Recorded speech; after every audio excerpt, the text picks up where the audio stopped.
Assalamualaikum warahmatullahi wabarakatuh. Yang saya hormati Bapak Kepala Sekolah, yang mewakili Bapak Wakil Kepala Sekolah, yang saya hormati Bapak Ibu yang sempat hadir di dalam persentase designasi aksi nyata budaya positif. Untuk mempersingkat waktu, saya mempersilakan Bapak Wakil Kepala Sekolah tentang hal-hal yang ingin disampaikan. Dengan ini dipersilakan.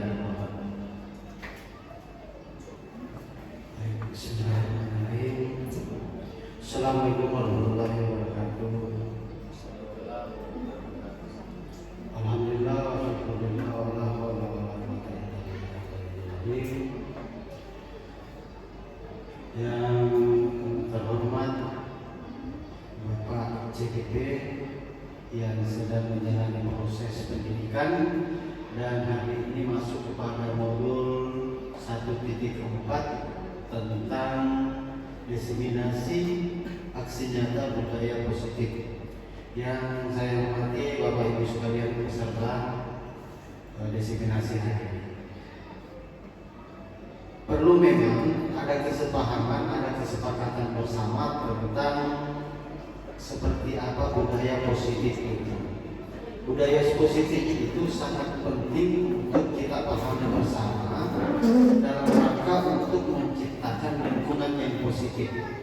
Kita ketahui bersama bahwa era globalisasi ini merubah karakter, merubah banyak dimensi yang ada pada anak kita.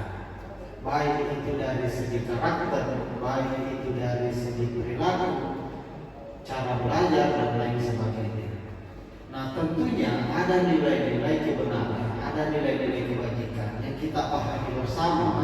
Kemudian nilai-nilai kebajikan itu yang kita mencoba untuk implementasikan di sekolah kita, yang akan menjadi sebuah budaya positif. Setiap sekolah yang maju, Bapak Ibu, ini memiliki andil besar di dalam mengubah satu perjalanan institusi pendidikan. Salah satu faktor pendorong keberhasilan sebuah sekolah adalah adanya budaya positif yang diterapkan pada lingkungan sekolah itu. Nah, pada kesempatan ini kita sangat bersyukur karena di sekolah kita ada 2 CGP kita angkatan 11 yang sedang menjalani proses pendidikan. Nah, tentunya rasa syukur ini kita harus apresiasi dengan melibatkan diri di dalam proses pendidikan teman-teman kita. Karena tidak lain tujuan daripada pendidikan CGP ini adalah membantu mendorong percepatan kualitas atau mutu dari pendidikan itu sendiri. Tapi tentunya ini akan didorong oleh kolaborasi dari teman-teman semua. Maka dari itu, Bapak Ibu, mari secara bersama-sama kita mengikuti dan meluangkan diri, mindfulness hadir sepenuhnya untuk kita sama-sama berkolaborasi. Apa sih gagasan-gagasan yang akan dituangkan di dalam praktik aksi nyata budaya positif ini? Itu barangkali singkat dari saya. Terima kasih banyak telah meluangkan waktunya Bapak CGP untuk berbagi bersama teman-teman yang lain. Akhir ucapan saya tetap semangat ya Bapak Ibu, kita lanjutkan prosesnya. Demikian, terima kasih. Assalamualaikum warahmatullahi wabarakatuh. Itulah yang disampaikan oleh Bapak Wakil Kepala Sekolah. Selanjutnya saya persilakan Bapak Sarul untuk memaparkan aksi nyatanya, dan ini dipersilakan dengan hormat.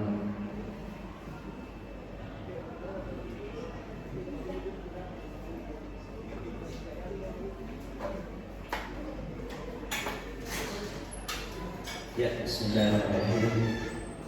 Assalamualaikum warahmatullahi wabarakatuh.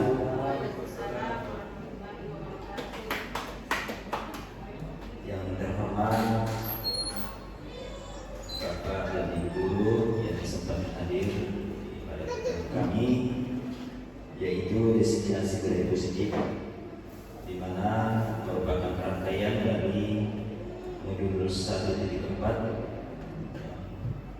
dituangkan dalam aksi nyata. Innal hamdalillah nahmaduhu wa nasta'inuhu wa nastaghfiruh wa na'udzu billahi min shururi anfusina wa min sayyiati a'malina. Man yahdihillahu fala mudilla lahu wa man yudlil fala hadiya lahu. Puji syukur kepada Allah Subhanahu wa taala karena pada kesempatan kali ini pada pagi hari ini menjelang siang kita masih diberi nikmat kesehatan, kesempatan sehingga alhamdulillah sempat berkumpul di tempat yang sederhana dalam kegiatan kami. Salam dan salam dan berdoa kita curahkan kepada junjungan Nabi Muhammad SAW, Nabi yang telah diutus di dalam muka bumi ini untuk menjadi uswatun hasanah, menjadi satu contoh. Bapak Ibu sekalian yang saya hormati, jadi perkenalkanlah saya, insyaallah kalau bisa dijawabkan, kami akan memaparkan terkait destinasi budaya positif. Jadi saya sampaikan terlebih dahulu permohonan maaf saya mewakili Pak Hairil jika dalam kegiatan kami ini mengalami banyak kekurangan, karena selayaknya saya bekerjanya saya sampaikan saya berdiri di depan Bapak Ibu sekalian bukan berarti saya menggurui ataukah saya lebih pintar, maksudnya dan saya tidak seperti itu, tetapi tidak lain adalah hanya untuk berbagi praktik baik yang telah kami pelajari. Nah, ini merupakan tujuan kita untuk bagaimana bisa berbagi, bisa berkolaborasi dengan teman-teman sekalian. Baiklah, pada pemaparan kali ini ada 6 topik yang akan kami bahas. Jadi saya bagi sama Pak Hairil, di mana topik yang pertama itu adalah disiplin positif dan nilai-nilai kebajikan, nilai-nilai kebajikan yang universal. Kemudian ada yang kedua teori motivasi, hukuman dan penghargaan restitusi. Kemudian keyakinan keras. Kemudian yang keempat kebutuhan dasar manusia dan dunia berkualitas. Yang kelima restitusi. 5 posisi kontrol. Kemudian yang keenam yaitu segitiga restitusi. Nah, insyaallah saya akan membahas mulai dari yang pertama sampai yang ketiga, di mana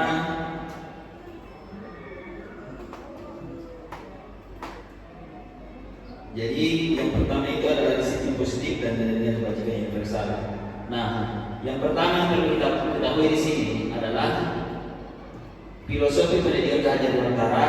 Yang perlu teman-teman ketahui, Bapak Ibu sekalian, bahwa filosofi ini adalah merupakan dari serangkaian yang ada di modul 1.1, di mana tujuan pendidikan adalah menuntun segala kodrat yang ada pada anak agar mereka mencapai keselamatan dan kebahagiaan yang setinggi-tingginya sebagai manusia maupun anggota masyarakat.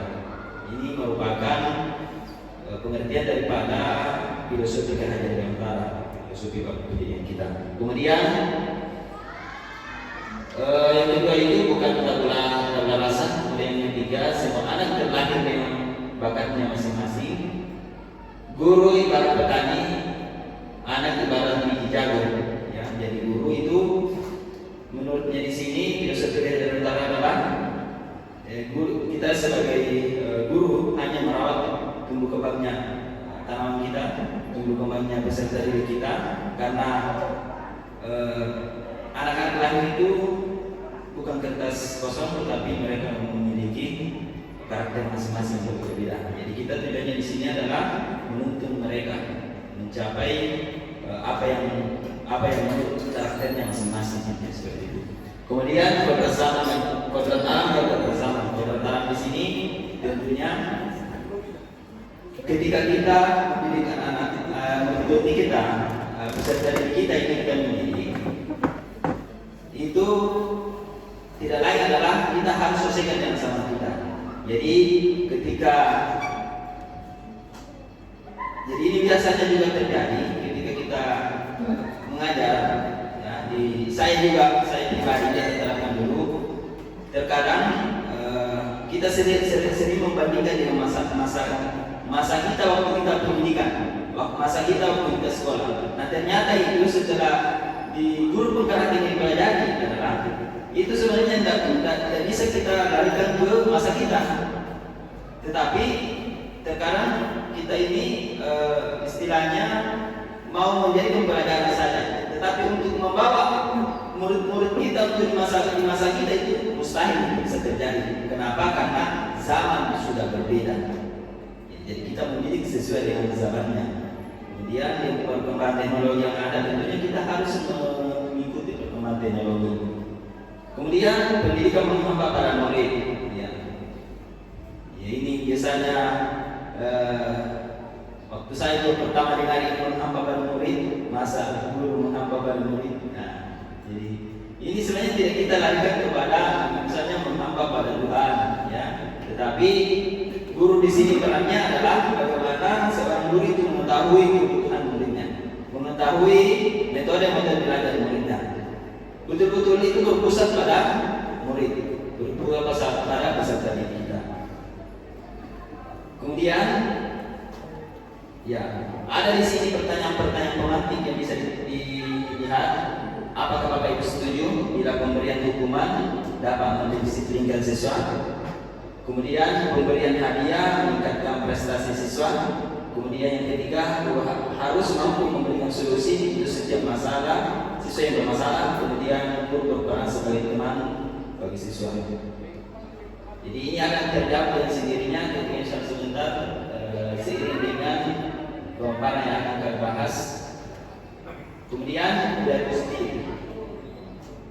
Budaya positif di sekolah ini nilai-nilai dan kebiasaan di sekolah yang berpihak pada murid agar mereka dapat berkembang menjadi pribadi yang kritis, penuh hormat, bertanggung jawab sesuai dengan profil pelajar Pancasila.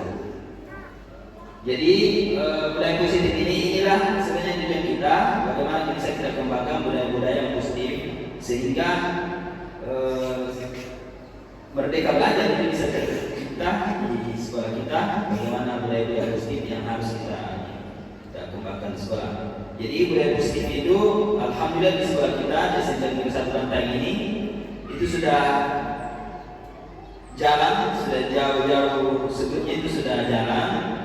Misalnya budaya positif itu misalnya program 3S itu sudah biasa jalan. Kemudian sholat duhur berjamaah, kemudian budaya-budaya yang lain juga terkadang bisa dilakukan. Sisa kita permantap saja di dalam kita di sekian pusat kota ini. Kemudian konsep utama budaya positif, ya. Jadi di sini konsep utama disiplin positif dan nilai-nilai kebajikan universal. Kemudian teori motivasi hukuman dan penghargaan institusi, keyakinan kelas, ya. Kemudian kebutuhan dasar manusia dan yang berbatasan, restitusi 5 posisi kontrol manusia, kemudian restitusi 3 restitusi. Nah inilah yang saya sampaikan tadi bahwa ada 6 topik yang akan kita bahas pada kesempatan kali ini. Jadi insyaallah saya sudah berbagi sama Pak Hiril. Saya mulai dari disiplin positif, nilai-nilai kebaikan universal sampai dengan membuat keyakinan kelas.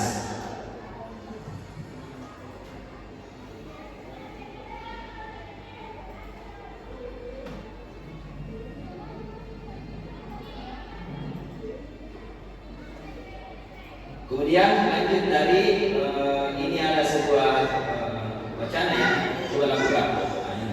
Jadi ingat juga di diseminasi sebelumnya itu yang dibawakan teman kita di Sekolah Satu Tentang itu, ini juga sudah dipraktekkan, ya. Jadi bayangkan Anda menyimpan sesuatu yang sangat berharga di tangan kita, kemudian Anda perlu menjaga hal tersebut karena sangat penting bagi kehidupan Anda.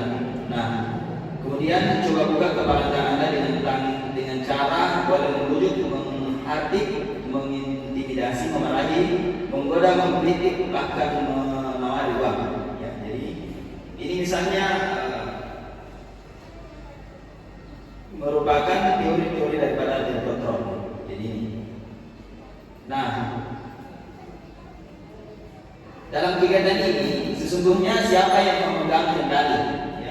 Jadi berbicara tentang teori kontrol untuk membuka atau menutup kepala tangan, Jawabannya, itu tentu kita sendiri yang membuat kontrol atas kepala tangan kita.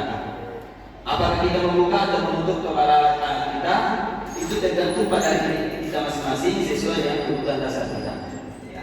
Nah, perlu kita memahami bersama bahwa untuk mengontrol manusia itu sebenarnya bukan kita yang mengontrol, itu mustahil bisa kita mengontrol. Tapi untuk memutuskan itu kita sendiri yang memutuskan. Ya, misalnya tangan kita dengan bujukan teman kita itu sendiri kita membuka tangan kita, jadi kita mau membuka tangan kita atau menutupnya itu adalah yang mengontrol diri kita itu kita sendiri, yang memutuskan diri kita sendiri, tergantung dari stimulus dari teman kita, tergantung dari stimulus dari teman kita. Jadi yang mengontrol diri kita itu tentunya kita sendiri. Nah seperti ini juga kalau kita misalnya kita bawakan atau kita aplikasikan kepada peserta didik kita atau murid kita. Jadi untuk mengontrol itu kita tidak bisa mengontrol mereka, tetapi memberikan stimulus seperti itu. Jadi ini juga terkadang biasa kita lakukan ya. Sebelumnya kita tahu terkait dengan kita mendengar terkait dengan peer control, jadi ilustrasi kontrol murid. Ya kadang-kala kita mencaci maki mereka, menghardik mereka, seenaknya saja menghukum mereka. Ya. Jadi ilustrasi bahwa semua pemahaman positif efektif dan bermanfaat, ilusi bahwa orang dewasa berhak memaksa. Ada juga ilusi bahwa kritik dan membuat rasa bersalah mampu menguatkan karakter. Ilusi guru mengontrol murid. Kemudian bisa diperhatikan di sini di slide yang kami tampilkan bahwa bagaimana seseorang bisa merubah dari paradigma stimulus respon ke pendekatan teori kontrol. Jadi bisa diperhatikan di sini bahwa di stimulus respon itu realitas atau kemudian kita sama. Nah, menurut teori kontrol itu realitas kemudian kita berbeda. Nah, yang kedua, semua orang melihat hal yang sama. Nah, menurut teori kontrol, setiap orang memiliki gambaran yang berbeda. Nah, yang ketiga, kita mencoba mengubah orang agar berpandangan sama dengan kita menurut teori kontrol itu kita berusaha memahami pandangan orang lain tentang dunianya. Yang selanjutnya, perilaku buruk dilihat sebagai suatu kesalahan. Nah, kalau menurut teori kontrol itu adalah semua perilaku memiliki tujuan. Jadi ketika anak kita itu memiliki perilaku yang tidak biasanya, karena pasti ada tujuannya. Nah, kemudian yang selanjutnya, orang lain bisa mengontrol saya. Nah, ternyata di teori kontrol itu hanya Anda yang bisa mengontrol diri Anda sendiri. Kemudian saya bisa mengontrol orang lain, ya, Anda tidak bisa mengontrol orang lain. Pemaksaan ada pada saat menunjukkan gagal. Nah, di teori kontrol itu adalah kolaborasi dan konsensus menciptakan pilihan baru. Kemudian model berpikir menang kalah. Nah, menurut teori kontrol itu bagaimana caranya supaya model berpikirnya itu adalah menang-menang, jadi sama-sama menang. Jadi di sini apa makna di sini? Nah, di sini dijelaskan bahwa dalam budaya kita memakna kata disiplin ya telah berubah menjadi sesuatu yang dilakukan seorang pada orang lain. Ya. Untuk mendapatkan kepatuhan, kita cenderung menghubungkan kata disiplin dengan ketidakkeimanan. Ya, ini mungkin perlu dipahami bersama bahwa disiplin berasal dari kata disiplina yang artinya bahwa belajar. Disiplin mengacu pada disiplin diri yang memiliki tanggung jawab terhadap apa yang dilakukan berdasarkan nilai-nilai yang diyakini. Disiplin positif merupakan salah satu cara menerapkan disiplin yang bertujuan untuk menumbuhkan kesadaran serta memberdayakan peserta didik tanpa imbalan atau rewel, ya, ancaman atau hukuman. Nah, sebagai pendidik, tujuan kita adalah menciptakan peserta didik yang memiliki disiplin diri, sehingga mereka berperilaku kepada nilai-nilai kebajikan universal dan memiliki motivasi intrinsik. dalam perilaku ke arah yang lebih baik. Jadi Bapak Ibu sekalian, di sini ternyata masih banyak di kalangan kita yang saya pun biasa lakukan itu ketika mendefinisikan disiplin itu adalah betul-betul disiplin, ternyata ya itu yang dulunya itu kepatuhan, ya, ketidaknyamanan, yang akhirnya budaya disiplin positif itu bagaimana kita bisa mengarahkan murid kita itu sehingga dia disiplin itu tergerak dengan motivasi intrinsik, ya. Motivasi bukan merupakan motivasi eksternal, ya, tapi merupakan motivasi intrinsik, motivasi yang berasal dari dalam dirinya masing-masing untuk menghargai dirinya masing-masing, ya. Jadi itu. Kemudian lanjut, nilai-nilai kebajikan universal. Jadi nilai-nilai kebajikan universal itu sesuai dengan profil pelajar Pancasila yang pertama adalah beriman dan bertakwa kepada Tuhan yang berakhlak mulia, kemudian mandiri, bernalar kritis, kreatif, bergotong royong dan berkebinekaan global. Nah, teori motivasi kita masuk pada teori motivasi perilaku manusia. Nah, di sini sudah bisa diperhatikan Bapak Ibu sekalian bahwa untuk menghindari ketidaknyamanan yang pertama, jadi apa yang akan terjadi apakah saya tidak melakukannya. Ini merupakan motivasi eksternal, ya, untuk menghindari ketidaknyamanan. Jadi terkadang murid kita itu melakukan bukan karena dari hati, tapi karena ingin tidak mau dihukum, ya, tidak mau dihukum karena hanya takut sama gurunya. Kemudian yang kedua, untuk mendapatkan imbalan dari orang lain. Nah, ini juga merupakan motivasi eksternal, ya, karena anak-anak kita itu melakukannya karena hanya mengharapkan hadiahnya. Itu bukan merupakan motivasi intrinsik atau merupakan motivasi yang berasal dari dalam diri masing-masing. Kemudian, nah yang ketiga ini untuk menghargai diri sendiri, menjadi insan yang sesuai harapan kita. Nah, inilah merupakan motivasi yang berasal dari dalam diri murid kita, ya, yang sesuai dengan motivasi kita. Nah, di sini juga kita sebagai pendidik, kita sebagai guru, kadang juga melakukan sesuatu hal ini, tentunya kita sadari masing-masing. Terkadang kita melakukan sesuatu karena mungkin hanya takutkan sama kepala sekolah. Terkadang juga kita lambat karena takut TPP mungkin tidak didapati, ataukah takut di bapak kepala sekolah itu menggantikan kita di kelas. Nah, ini juga terkadang juga biasa terjadi. Nah, berarti dengan cara ini hanya yang terjadi itu hanya motivasi eksternal. Jadi hanya motivasi eksternal ketika hal-hal ini yang muncul setiap kegiatan kita, setiap aktivitas kita, keseharian kita melaksanakan tugas karena hanya takut, berarti motivasi eksternal yang terjadi. Nah, sebenarnya yang harus kita terapkan di sini bagaimana kita menghargai diri kita sendiri.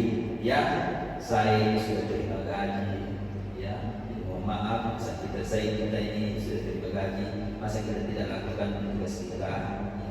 Ini merupakan motivasi dari diri kita.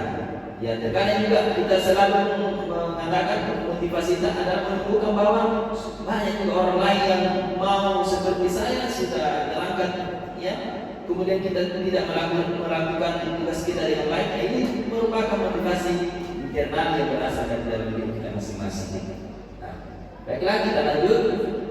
Nah, ini hukuman konsekuensi dan institusi, ya, bisa diperhatikan di layar bahwa identitas hukuman ini merupakan identitas yang gagal, ya, kecil sekali di sini.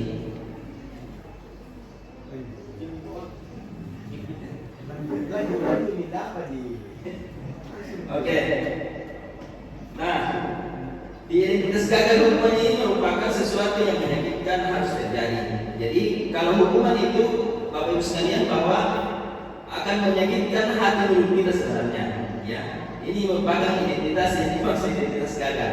Nah, kalau di konsekuensi itu sesuatu yang harus terjadi, ya, karena sudah mungkin disepakati.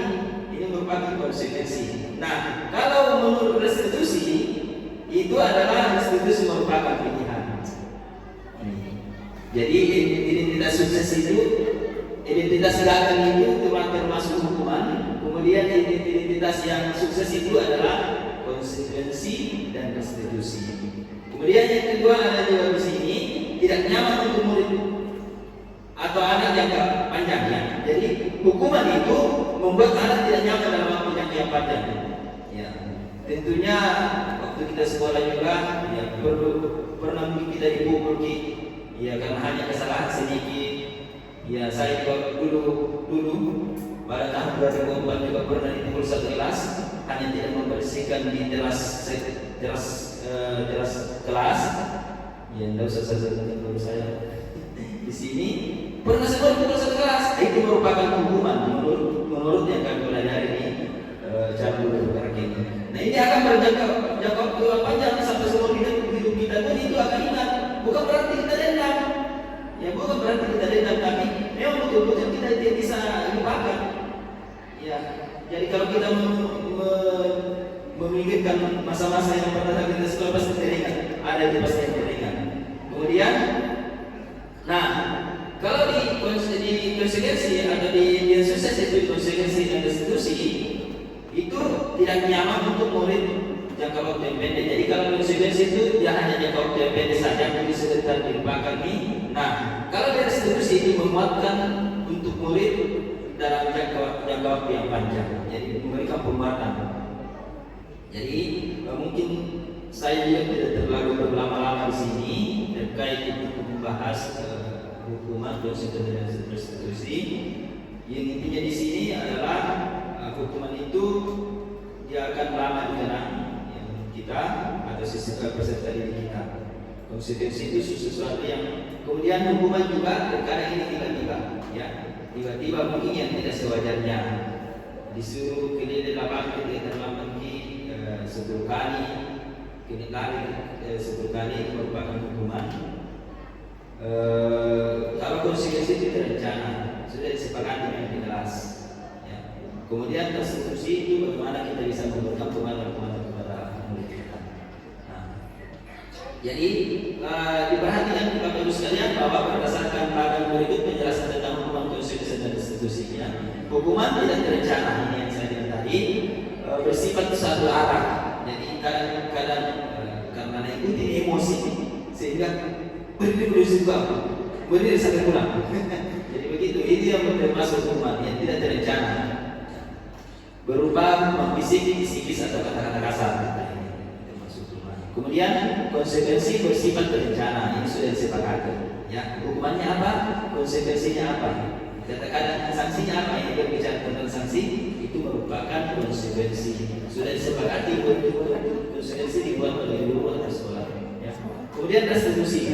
Restitusi adalah proses menciptakan kondisi bagi murid untuk memperbaiki kesalahan mereka, ya, sehingga mereka kembali kepada kelompoknya, mereka dengan karakter yang lebih kuat. Nah, sebenarnya ini sesuai dengan menurut dosen tentang restitusi ini sebenarnya sudah kita lakukan.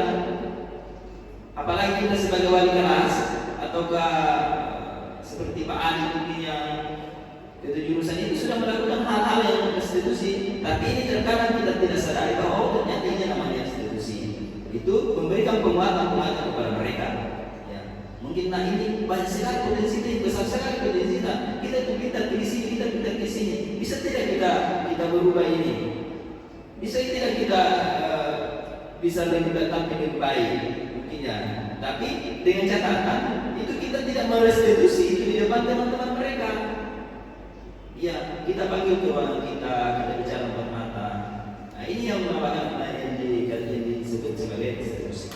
Nah, lanjut, ini, ya, ini ada tindakan, kemudian ada hukuman atau konsekuensi. Nah, tindakan ini coba Bapak Ibu sekalian perhatikan. Kita bisa mungkin tidak usah ditulis atau ingat saja bahwa untuk mencatat 100 kali di buku kalimat saya tidak akan terlambat lagi karena terlambat ke sekolah. Apakah ini merupakan hukuman atau konsekuensi? Jadi coba diperhatikan ini. Ada yang bisa memberikan komentarnya? Apakah hukuman atau konsekuensi? Yang pertama, mencatat 100 kali di buku kalimat saya tidak akan terlambat lagi. Ya, karena terlambat sesuatu kita ini misalnya terlambat ke sekolah, terlambat kelas. Apakah yang merupakan konsekuensi atau hukuman? Oh, konsekuensi dari beda. Oke. Yang kedua, sebentar kita lihat jawabannya. Nah, lari mengelilingi lapangan basket 2 kali karena terlambat hadir ke sekolah. Apakah merupakan hukuman atau konsekuensi? Hukuman. Yang pertama konsekuensi, itu hukuman. Ketiga, murid diminta untuk push up 15 kali karena tidak menggunakan masker ke sekolah. Apakah ini hukuman atau konsekuensi?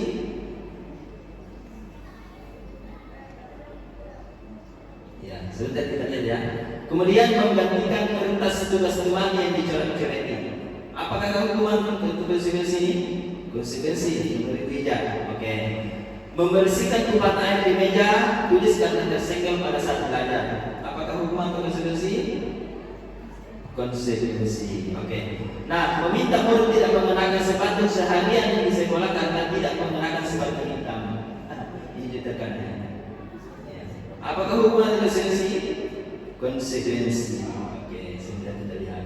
Lari mengelilingi lapangan basket 2 kali karena terlambat 10 menit untuk belajar PJOK. Nah, sekarang kita lihat jawabannya.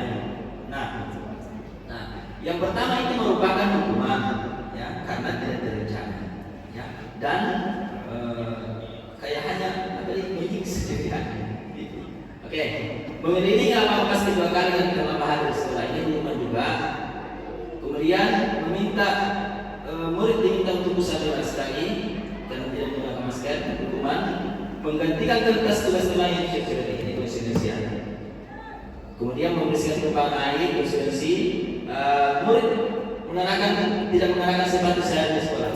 Ya, ini juga hukuman karena tentunya murid tidak merasa malu sama tuannya tidak menggunakan sepatu. Kemudian mengelilingi masjid ini sesuatu searah ini PJOK ya. Jadi dia mungkin dihukum 2 kali. Ini merupakan konsekuensi. Oke. Nah, ini juga kita akan lanjut kepada dihukum dengan penghargaan. Ternyata Bapak Ibu sekalian, saya juga baru menyadari bahwa ternyata itu penghargaan itu adalah merupakan sebuah hukuman. Ya. Jadi ini juga saya juga tertarik membacanya dihukum oleh penghargaan. Ya. Nah, ternyata penghargaan itu bisa menghukum, ya, hanya menghukum peserta didik kita.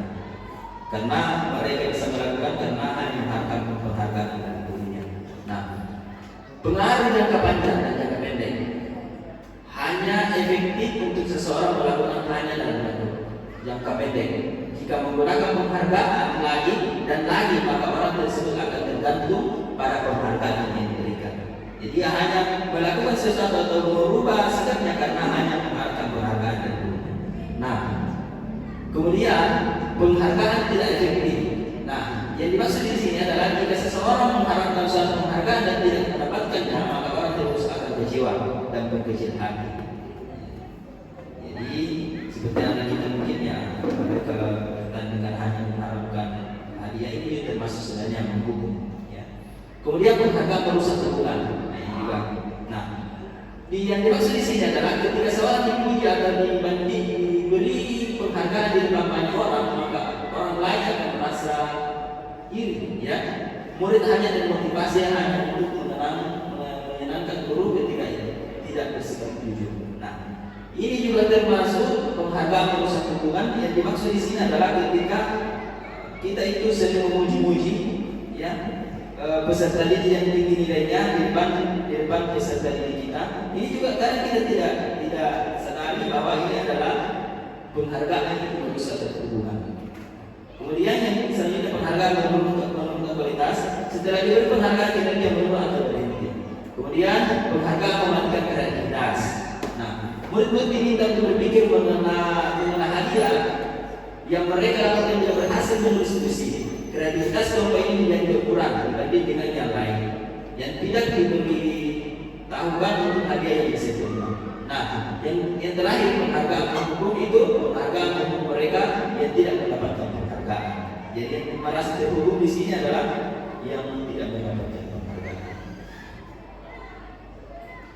Jadi menurut filosofi pendidikan Nahdlatul Ulama bahwa sebagai seorang guru yang diibaratkan sebagai seorang petani padi. Seorang petani adalah hakikatnya sama kewajibannya dengan seorang pendidik yang menanam padi. Mereka memiliki peran penting untuk menjadikan tanamannya tumbuh subur. Ya. Jadi murid kita itu seperti tanaman padi yang mustahil untuk bisa kita rubah menjadi jagung. Mustahil untuk bisa kita berubah menjadi jagung atau kacang-kacangan. Tetapi tugas kita sebagai seorang petani adalah hanya membuatnya merawatnya mereka sehingga mereka tumbuh subur, memupuk mereka, memberikan menyemprot tanaman kita. Nah, seperti itu sebenarnya sebagai seorang guru itu kita harus hanya menuntut saja untuk kita memelihara tanaman untuk memberikan pupuk dan air yang cukup.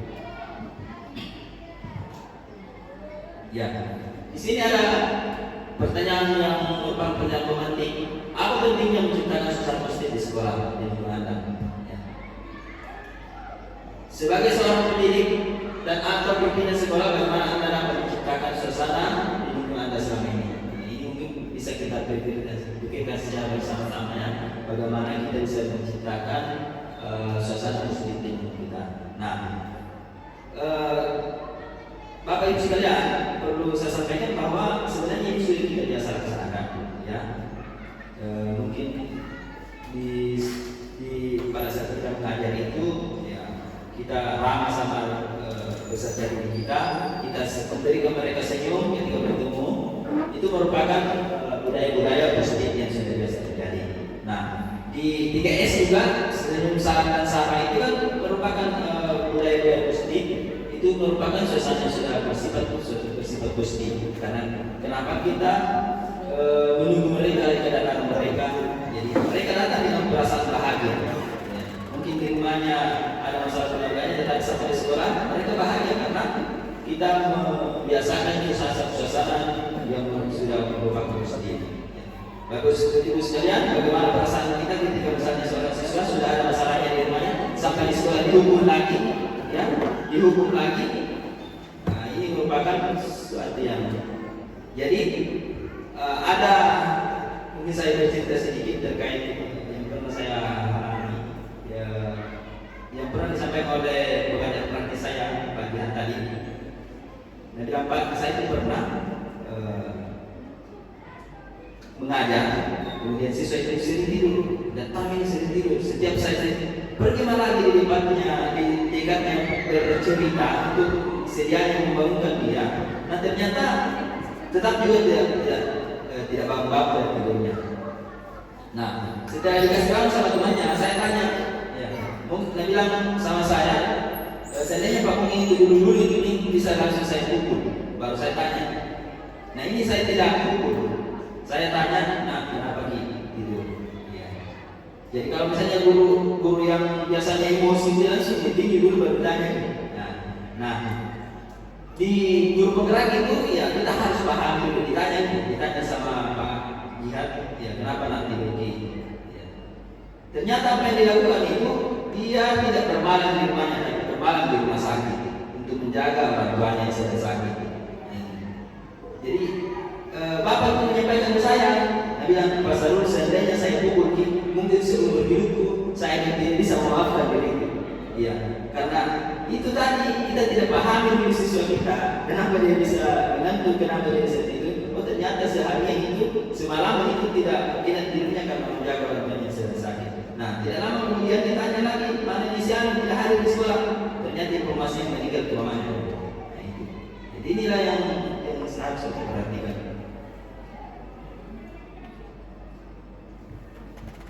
Jadi ini juga ya peraturan. Nah, kadang kita membuat sebuah peraturan itu misalnya kebalikan barang ke tempatnya. Nah, menurut nilai kebalikan yang itu anak-anak kita itu sebenarnya diajar untuk bisa bertanggung jawab.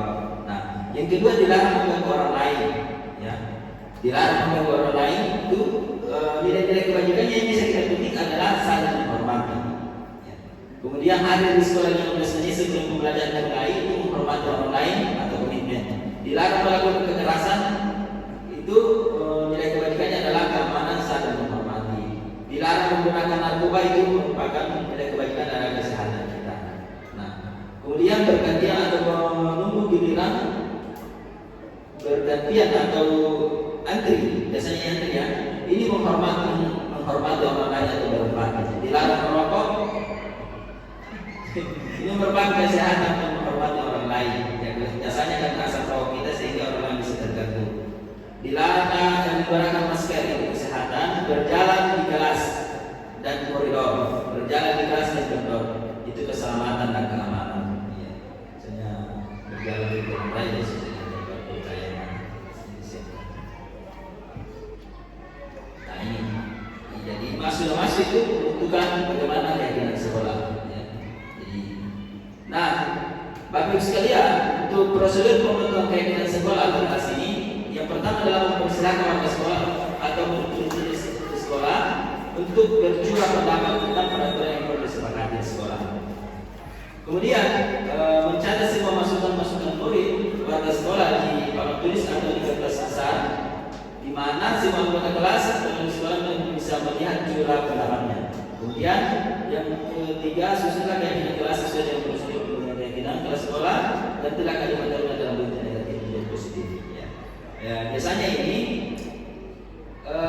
berawal untuk pembentukan keyakinan sekolah itu atau keyakinan kelas itu berawal daripada kesepakatan pelajar kita, ya, kesepakatan kelas kita. Misalnya dilarang terlambat, Jadi maksudnya di sini kata-katanya dilarang terlambat ini merupakan negatif, dan positifnya itu adalah hadir tepat waktu. Itu merupakan arahnya untuk menjadi positif. Misalnya hadir tepat waktu, kemudian belajar tepat waktu, masuk di kelas tepat waktu, itu merupakan keyakinan kelasnya itu adalah disiplin.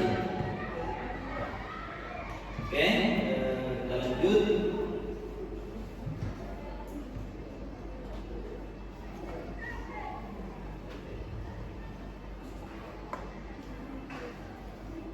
Jadi mungkin hanya ini yang sempat saya sampaikan, dan untuk pembahasan selanjutnya saya serahkan kepada Pak Heril untuk memaparkan terkait dengan kebutuhan dasar manusia dan masuk pada restitusi dan segitiga restitusi. Itu apa saja tersebut.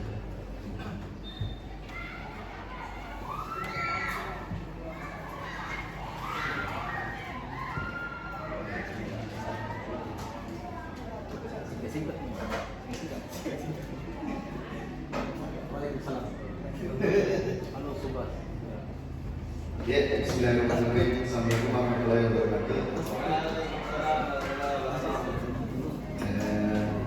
Saya lanjutkan materi yang disampaikan Pak Sakur setelah memaparkan konsep utama budaya positif. Yang pertama tadi itu adalah disiplin dan nilai-nilai kebajikan universal. Yang kedua adalah teori motivasi hukuman dan penghargaan restitusi. Yang ketiga, keyakinan kelas. Kali ini saya akan melanjutkan dari pemaparan kelas 1 yaitu tentang kebutuhan dasar manusia dan dunia berkualitas. Yang kelima, restitusi. Ada restitusi itu 5 kontrol, dan yang terakhir itu ketiga restitusi. Yang pertama ini yang saya memaparkan adalah kebutuhan dasar manusia. Dari pernyataan ini, ketika seorang murid melakukan suatu perbuatan yang bertentangan dengan nilai-nilai kebajikan atau melanggar peraturan, hal itu sebenarnya dikatakan mereka gagal memenuhi kebutuhan dasar mereka. Jadi kalau misalkan ada anak kita yang sering melanggar atau bagaimana, mungkin ada kebutuhan dasar mereka yang tidak dipenuhi, seperti itu Pak. Dan di sini ada beberapa kebutuhan dasar manusia. Yang pertama itu bertahan hidup. Ya, jadi setiap manusia pasti butuh yang namanya makanan, minuman. Jadi untuk bertahan hidup, kebutuhan dasar manusia itu adalah bertahan hidup. Nah, seperti siswa kita di pasti ada kantinnya sebelum istirahat pasti dimakan kantinnya. Yang kedua adalah kasih sayang dan rasa terima. Jadi kita juga memberikan rasa kasih sayang kepada anak-anak kita. Yang ketiga itu penguasaan. Yang keempat kebebasan dan kesenangan. Adapun studi kasus yaitu adalah Ibu Sulaika, guru wali kelas 9 yang sedang bingung menghadapi pula salah satu murid di kelasnya yang bernama Tommy. Beberapa anak telah mengeluh Tommy yang seringkali meminta bekal makan siang mereka dengan paksa. Jika Anda menghadapi suatu situasi seperti Ibu Sulaika, apa yang Anda lakukan? Dan menurut Anda kira-kira apa alasan Tommy melakukan hal seperti itu? Jadi sini saya jelaskan saja. Alasan pertamanya Tommy yaitu karena dia lapar dan orang tuanya tidak membawanya bekal makan siang. Maka kebutuhan dasar yang berusaha dipenuhi oleh Tommy adalah kebutuhan bertahan hidup atau survival. Seperti itu. Jadi kalau ada yang memaksa ambil bekal makanannya, nah berarti dia memenuhi dasar kebutuhan hidupnya. Lalu alasan Tommy yang kedua itu dia merasa senang temannya memperhatikan dia. Ketika temannya melapor tindakannya itu pada gurunya dan gurunya memberitahu orang tuanya sehingga orang tuanya jadi memperhatikan kita. Maka kebutuhan Tommy itu adalah kebutuhan akan kasih sayang dan rasa diterima. Jadi dia melakukan hal seperti itu kepada temannya supaya diperhatikan oleh orang tuanya. Makanya dia melakukan hal seperti itu yaitu memperhatikan dan memenuhi kebutuhan rasa kasih sayangnya. Yang ketiga adalah karena Tommy karena temannya jadi takut dengan dia dan menuruti keinginannya. Maka sebetulnya Tommy sedang melakukan berusaha memenuhi kebutuhan dasarnya itu kekuasaan atau kebebasan. Lanjut, alasan Tommy keempat adalah dia merasa bosan dengan bekal makanan yang dibawa dari ibunya di rumah. Karena ibunya selalu membawa bekal yang sama. Karena itu dia ingin mencoba makanan teman-temannya yang aneka-ragam. Maka Tommy berusaha memenuhi kebutuhannya akan kebebasan. Lanjut lagi, alasan kelima yaitu karena dia melakukannya karena iseng saja dan dia menikmati ekspresi wajah teman-temannya yang kesal. Karena dia diambil makanannya dan menurut dia ekspresi teman-temannya itu lucu. Maka berarti kesenangan Tommy berusaha memenuhi kebutuhannya yaitu kesenangan. Seperti itu Bapak Ibu. Lanjut, posisi kontrol restitusi.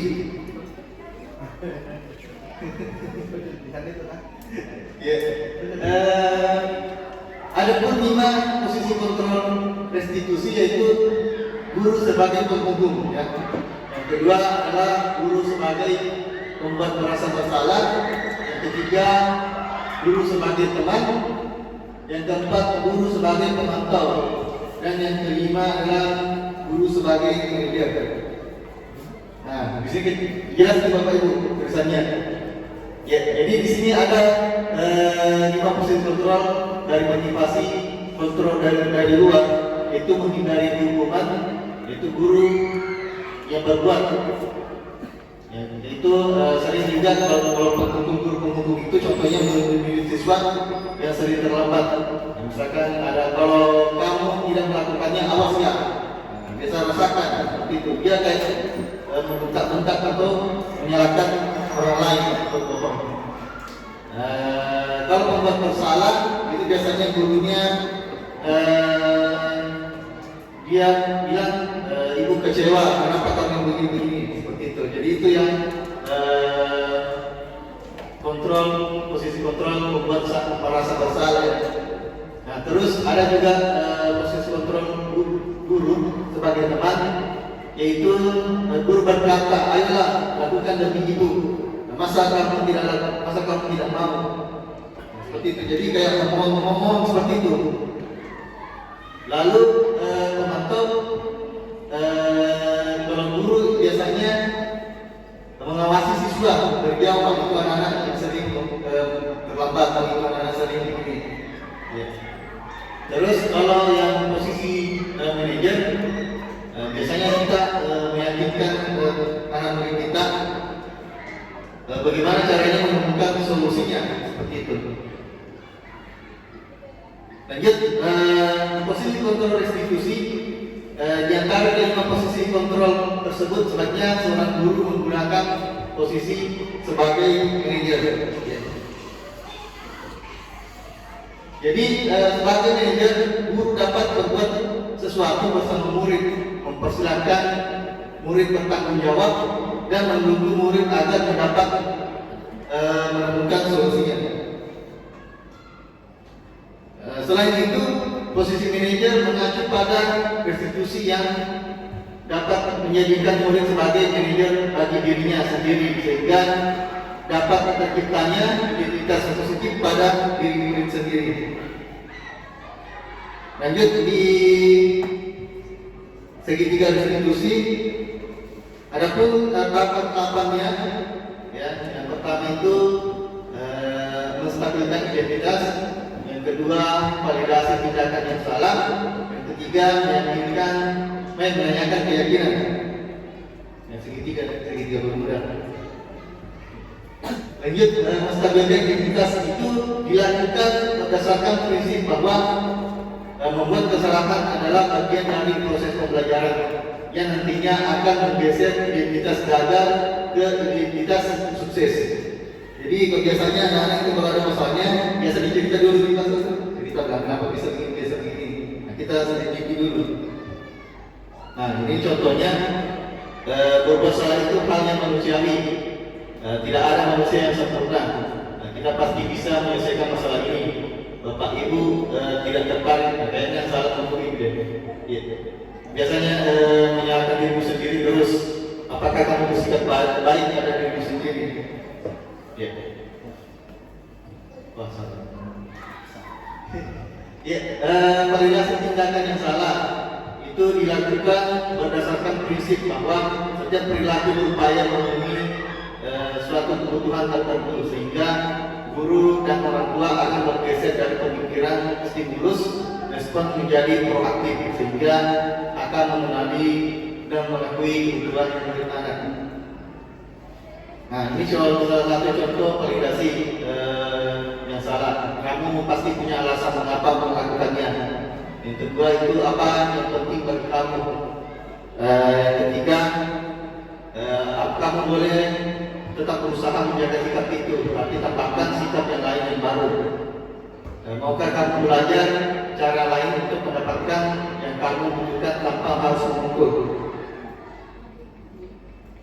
Lanjut, menanyakan keyakinan itu dilakukan dengan memberi pernyataan-pernyataan, pertanyaan-pertanyaan bermakna kepada murid atau anak untuk memunculkan motivasi intrinsik sehingga mampu mengaitkan keyakinannya dengan tindakan yang salah. Ini salah satu contoh menanyakan keyakinan. Apakah nilai yang kita percaya di sekolah kita, nilai-nilai apa saja yang kita sepakati? Kelas ideal itu seperti apa sih? Kamu ingin menjadi anak seperti apa? Kemudian apa kamu merasakan? Lalu ketika kamu lakukan itu, apa kamu menjadi seorang yang seperti apa? Seperti itu menanyakan keyakinannya anak. Lanjut, seorang guru yang baik harus memiliki kemampuan dalam mewujudkan budaya positif di sekolah. Jadi budaya positif tersebut dapat dijalankan dengan menerapkan konsep-konsep inti seperti yang pertama yang sudah dijelaskan tadi Pak Sarul, itu disiplin positif. Yang kedua, motivasi perilaku siswa. Yang ketiga, keyakinan sekolah atau kelas. Yang keempat, kebutuhan dasar manusia. Yang kelima, posisi kontrol restitusi. Yang keenam itu segitiga restitusi. Ya, demikian presentasi saya. Semoga ini bisa menginspirasi kita semua. Semoga tergerak, atas tergerak, dan mari bergerak. Demikian presentasi saya sampaikan. Ada pertanyaan Bapak Ibu? disampaikan.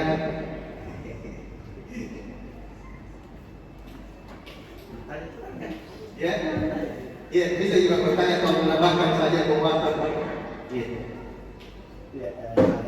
Ya, sebagai masukan saya, ya mudah-mudahan pengalaman juga jadi.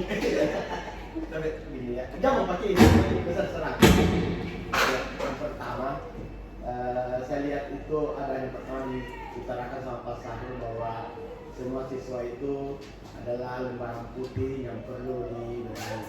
Ini mungkin kita perlu lihat lagi pendapat-pendapat dari pakar lain bahwa kita ini sudah berada di SMK, bukan SD, bahwa apa yang dikatakan bahwa lembaran putih siswa itu adalah lembaran putih itu salah.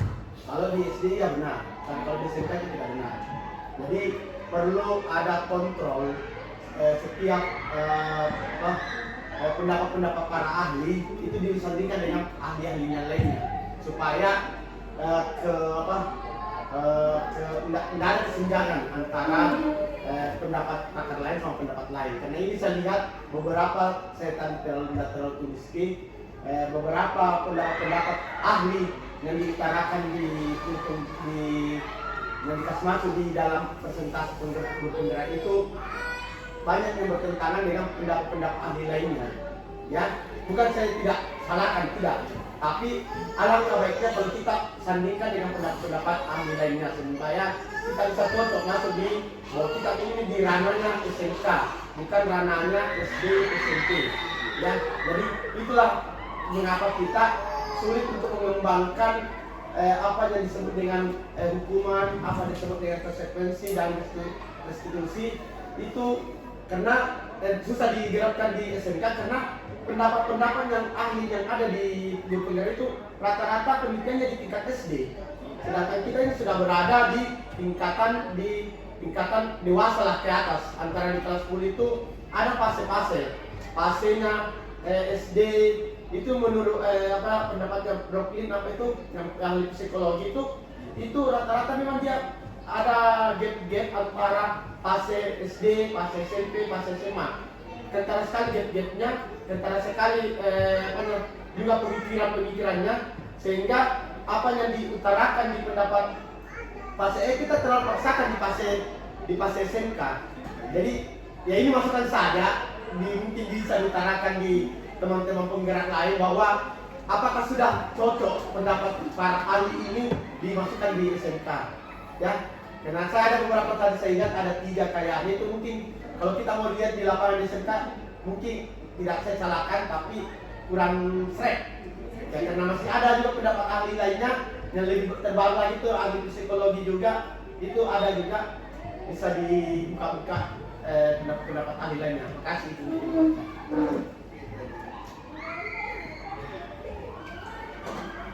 Jadi terima kasih banyak Pak atas saran pertanyaan terkait apa yang telah saya katakan. Saya alhamdulillah saya mengucapkan terima kasih. Dengan pertanyaan itu saya tidak memutus debat Pak, terus terang karena berarti Bapak itu betul-betul memperhatikan saya presentasi. Ketika ada orang yang bertanya orang tidak memperhatikan. Karena hanya dia pertanyaan sudah paham semua apa yang telah saya paparkan. Yang kedua tidak tahu apa yang ditanyakan. Seperti itu Pak. Jadi, oke. Saya sepakat Pak karena saya mungkin sedikit berurus sekali Pak terkait apa yang telah mungkin saya salah ucap tadi. Beranggapan bahwa anak itu merupakan kertas putih. Yang saya maksud di sini Pak terkait dengan karakternya, karakter anak-anak itu sudah ada. Sisa kita mau tuntut mereka misalnya dia bakatnya itu di pasti ya kita tuntut mereka seperti itu. Dia bakatnya di TKJ ya kita tuntut mereka kasih masuk di TKJ. Jadi seperti itu maksud saya Pak tadi sudah ada bakatnya yang dia bawa. Sisa kita poles-poles sedikit kita tuntut tadi. Seperti yang saya jelaskan tadi sebagai contoh kecil bahwa kita sebagai guru itu menuntun murid bukan melupakan kita mengarahkan untuk masuk dengan apa istilahnya dengan bakat yang baru, tetapi yang tadi itu seperti tanaman padi untuk merubah menjadinya jantung itu mustahil, ya, mustahil. Tetapi sisa kita bagaimana tugas guru itu adalah bagaimana kita bisa merawat, bagaimana kita bisa menumbuhkan tanaman kita, bagaimana kita bisa menghasilkan yang dengan hasil yang maksimal. Itu adalah tugas kita sebagai guru. Jadi, nah terkait dengan tadi Pak, terkait mungkin dengan hukuman dan konsekuensi, ya, hukuman dan konsekuensi di sini, bahwa yang perlu dipahami tadi sudah saya jelaskan bahwa hukuman dan konsekuensi di sini, ya, hukuman tadi sudah tidak, hukuman itu biasanya tidak terencana, ya, tetapi perlu dipahami juga yang sesuai dengan koridor yang ada. Dan alhamdulillah di saat ini itu masih berjalan sesuai dengan koridor yang ada, ya. Jadi mungkin juga ada yang berat, kesalahan-kesalahan yang dilakukan sama kita itu tidak lain adalah merupakan kita tidak memberikan penguatan kepada mereka, tidak menghukum dengan dan tidak memberikan penguatan kepada mereka. Ya, selesai diberikan konsekuensi itu, terkadang kita mengatakan bahwa, nah, potensi kita itu besar sekali. Kita bagus di sini, kita bisa aktif di pramuka, bisa dikembangkan tidak itu. Nah, itu merupakan sebuah penguatan yang diberikan kepada mereka. Mungkin hanya itu Pak, dari saya. Semakin saya kepada Bapak. Ya, itulah tadi tanggapan dari Pak Sahrul. Bagaimana Pak dari sana? Masalah kalau tanggapan masalah pidana memang kalau kita memiliki ikhtiar kuasa dan pidana biar kan terjadi jadi bila tadi kepuasan dia yang minta begitu lah apa puasa tidak namanya tanggapan itu berjalan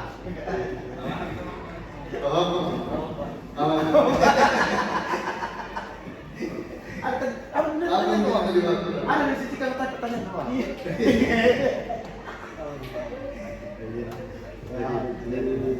Tapi Pak Adi, kalau ada mau ditambahkan tanggapan kalau diharuskan, saya mau tanya tanggapan diskusi. kita diskusi ya. Ya, Pak. Assalamualaikum warahmatullahi wabarakatuh. Waalaikumsalam warahmatullahi wabarakatuh.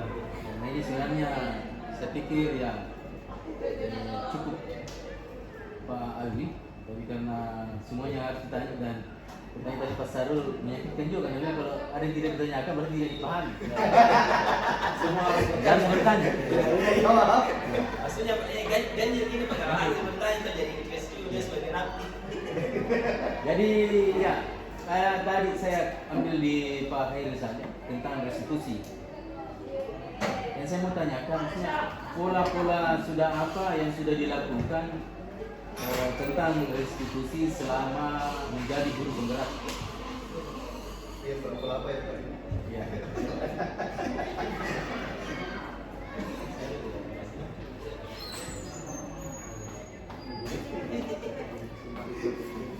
Maksudnya yang posisi kontrol begitu tadi? Ya terserah mau posisi tadi restitusi segitiga ke atau apa ya jelas restitusi. Yang restitusi kan mengembalikan keadaan. Artinya mengambil keadaan dari kesalahan siswa sehingga siswa itu menjadi lebih baik toh. Nah, saya bertanya tadi sudah pola-pola apa yang sudah diajarkan selama menjadi guru penggerak. Ini kan selama belajar pasti ada pelajaran tentang restitusi. Sudah atau sederhana sudah diterapkan restitusi selama menjadi guru penggerak di sekolah ini? Terima kasih Pak atas pertanyaannya. Jadi kalau masalah untuk satu sekolah belum berani saya terapkan Pak, tapi kalau di dalam kelas pernah saya terapkan seperti itu. Jadi contohnya ada siswa yang tidak mengerjakan tugas prakteknya Pak. Jadi saya bilang kenapa kamu tidak ini? Saya tanya dulu kenapa bisa tidak paham ini? Karena materinya Pak tidak terlalu jelas, bisa Pak kirim ini. Itu lalu apa namanya? Saya bilang kenapa bisa tidak selesai? Susah Pak materinya. Oke, kalau misalkan saya kasih tim materi, apakah yakin kamu bisa mengerjakannya dengan baik? Itu anak, iya Pak, saya bisa melakukan seperti itu saja Pak contohnya. Ya, jadi alhamdulillah saya sudah terapkan seperti itu. Dan akhirnya si anak itu bisa mempraktikkan pekerjaan praktiknya Pak seperti itu. Itu yang saya terapkan di kelas. Tapi kalau di satu sekolah saya tidak berani Pak seperti itu. Terima kasih Pak. Ya, memang yang ceritanya kan tidak harus satu sekolah, harus yang paling tidak yang diajar. Jadi kembali lagi. Jadi ibaratnya ini ada tadi kasusnya, kasus yang sementara terjadi yang dilakukan di ruangan, saya bilang di ruangan kelasnya musuh beda. Sekalian dengan Pak Saruhnya, karena ini ibaratnya Pak Saruhnya tentang padi.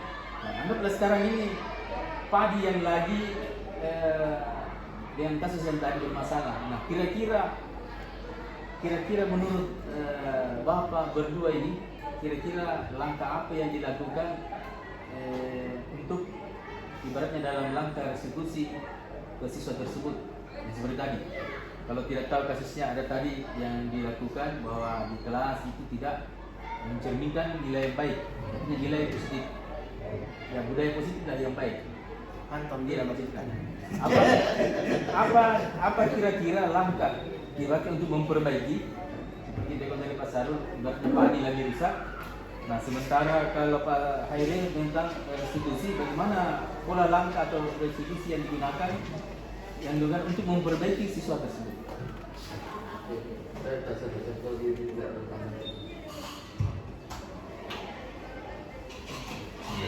Terima kasih banyak Pak Adi atas pertanyaan-pertanyaan yang luar biasa sekali terkait dengan aplikasi dari segitiga restitusi.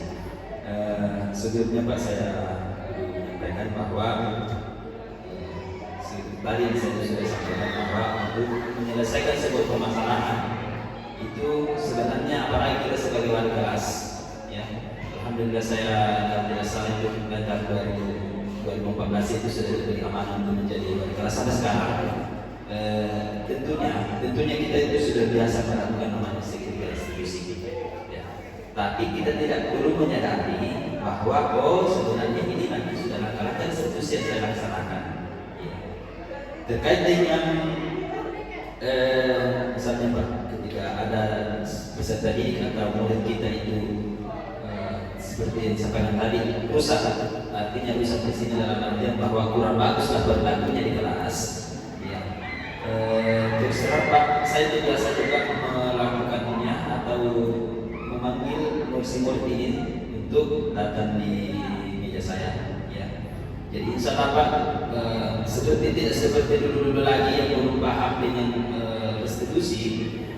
Biasanya itu saya mencaci maki dengan teman-temannya, padahal sebenarnya Pak tidak bersekali katakan apa. Itu akan membuat anak-anak atau murid kita itu malu di depan temannya, kemudian merasa terus jadi ini dan sebagainya. Walaupun sebenarnya itu merupakan kesalahan mereka yang susah sekali untuk bisa kita beri. Tetapi di sini mungkin Pak belajar itu bersalah, dan saya juga pribadi itu bagaimana saya bisa meredam itu emosinya. Ya dulu pada saya langsung tinju, tetapi ya kembali lagi bahwa hal ini mungkin Pak yang ini karena saya Pak biasa juga perhatikan itu kalau ada sesuatu yang nakal sekali itu bahunya, nah mungkin bisa jadi bagus lagi. Nah itu Pak, ada pasti sedikit banyaknya itu pasti ada yang tersimpan dalam hatinya bahwa dia sadar sendiri kesalahannya. Sebenarnya itu Pak, dia sadar sendiri kesalahan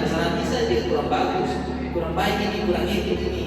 Tapi dia sadar sendiri, ditanya ya kesalahan apa yang sudah dilakukan mungkin Pak, saya mengengketkan pada saat belajar. Ini kan kesalahan-kesalahan yang kurang bagus atau dia tidak memperhatikan gurunya. Nah, mereka sebenarnya sehari, ya, dengan dilakukan misalnya restitusi dipanggil ke menghadap di meja atas, berbicara ke mata, saya yakin dia kembali ke kelompoknya itu tidak ada perasaan malu sama teman, tidak, tapi ada penguatan yang kita berikan.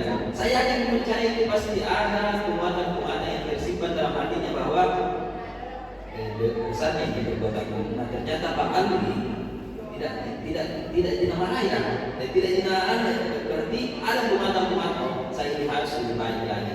Nah dengan cara-cara seperti ini maka akan muncul yang namanya motivasi yang berasal dari dalam dirinya bisa berubah ke arah yang lebih baik. Nah itu Pak Ali dari saya sedikit, saya kembali kepada hadir mungkin ada tambahan. Terima kasih Pak Sarah tanggapannya. Saya coba menambahkan yang apa yang disampaikan oleh Pak Sarul. Itu yang pertama dari segitiga institusi itu. Yang pertama stabilkan. Berarti kita akan tahu apa penyebab siaran ini melakukan seperti itu. Yang kedua bisa menjelaskan validasi yang salah. Misalkan kalau kita memang di kelas itu sebenarnya kalau hobinya main game atau cerita ada juga waktunya.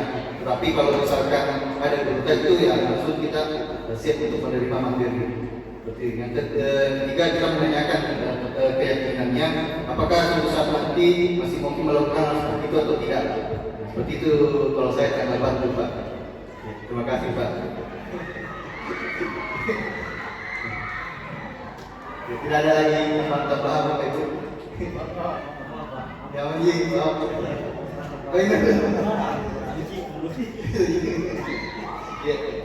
kurang mislead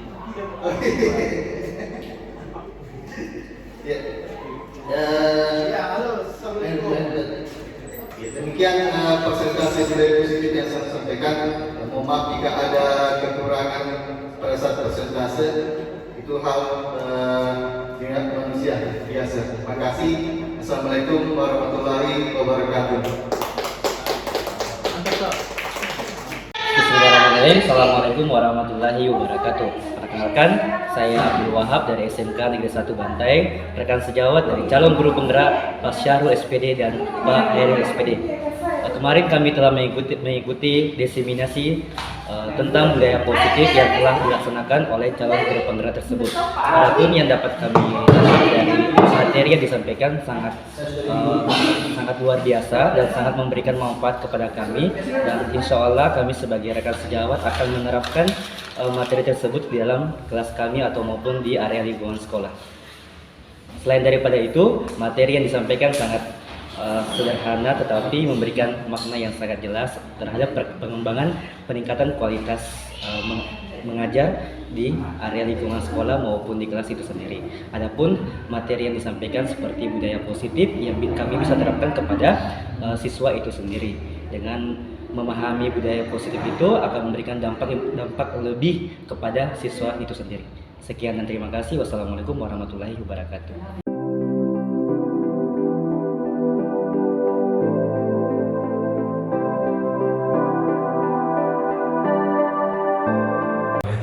Assalamualaikum warahmatullahi wabarakatuh.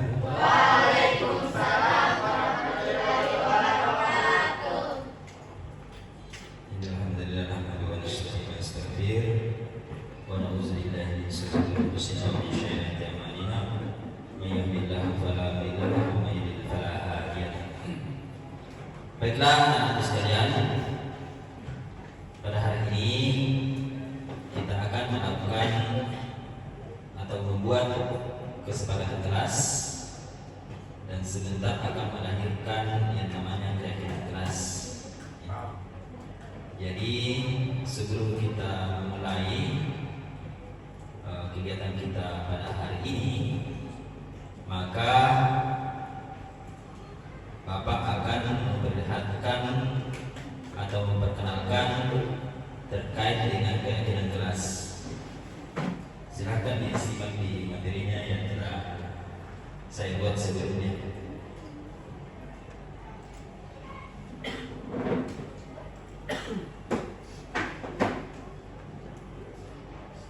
Jadi seperti yang terlihat di layar bahwa kita akan membuat keyakinan kelas pada kelas tersebut tinggal di dua dari kelas kita ya.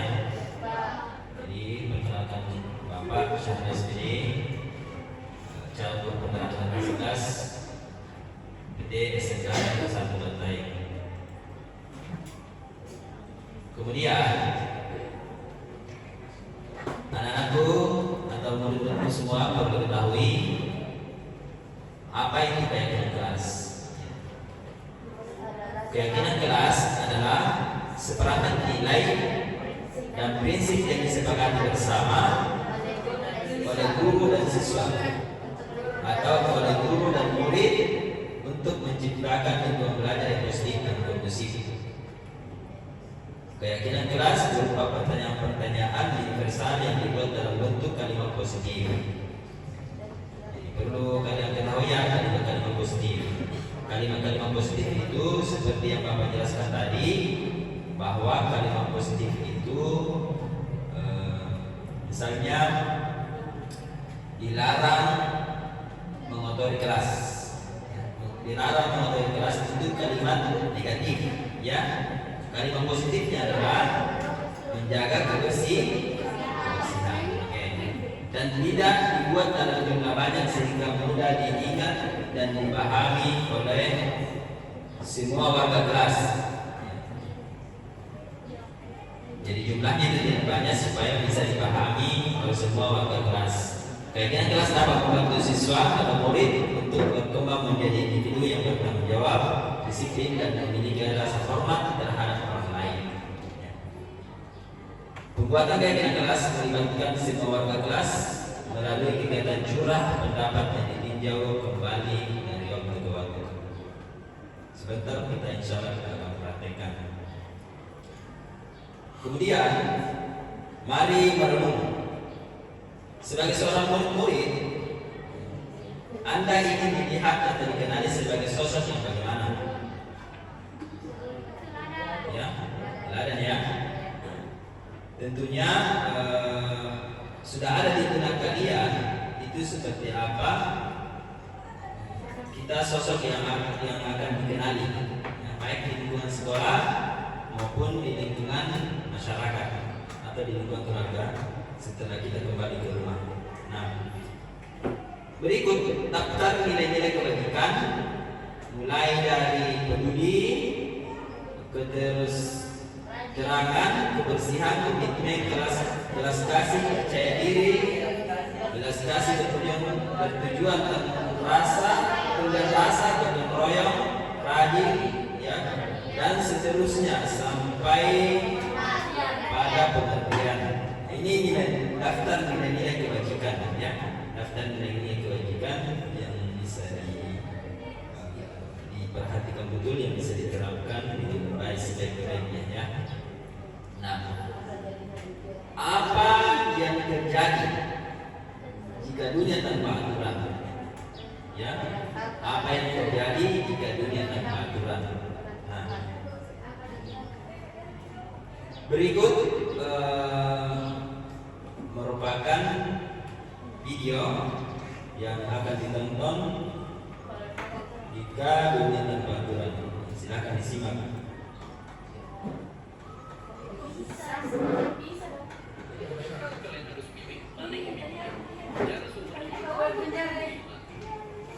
Coba jawab dan ceritain alasan kalian di kelompok mereka.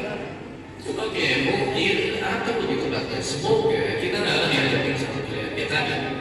Karena itu tuh cuma terjadi sama kriminal, sedangkan kita selama ini hidup tenang menurut aturan yang ada. Tapi tunggu, kadang-kadang peraturan juga justru suka bikin kebebasan kita terkekang. Di sekolah atau jalanan kita dipaksa menurut aturan.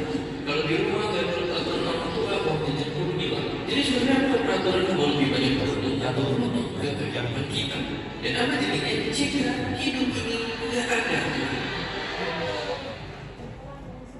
Tanpa aturan mungkin orang bakal bebas ngajar satu sama lain tanpa jatuh dilaporin. Di umur bisa masuk ke disco atau bisa lolos tanpa dihukum. Kayak gitu bisa bebas 10 orang yang kita benci. Tapi kita harus sadar juga kalau wujud aturan itu gak cukup tertulis saja. Ternyata ada yang tertulis kayak norma masyarakat.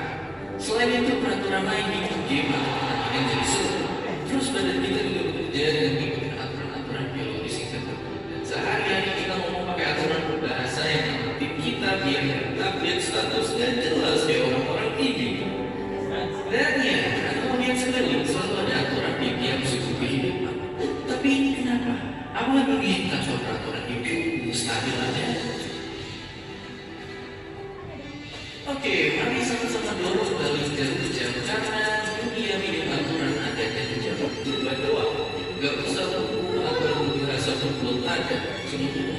itu dilarang. Tapi ternyata aturan itu terbentuk secara natural. Ya, spesies kita bisa saling bersekutu dan bertahan hidup. Contohnya lihat aja singa atau semut yang punya aturan sendiri dan teknik-tekniknya jadi bisa kayak kerjasama. Manusia pun juga sama. Dulu kita ngetik cuma sama beberapa puluh orang. Hukum sosial pun muncul dengan sendirinya dan berjalannya jadi faktor efektivitas bisa berhimpun dalam ribuan, bahkan jutaan dan bahkan peradaban. Oke, begitulah zaman. Tapi kalau sekarang bisa kita hidup kembali dalam hukum. Misalnya gimana kalau nggak ada yang namanya pemilihan? Fakta menunjukkannya ada juga negara-negara yang sempat tidak punya pemerintahan. Contohnya Belgia, Spanyol, dan Irlandia Utara yang jalan berbulan-bulan bahkan tahun tanpa ada pemerintahan resminya.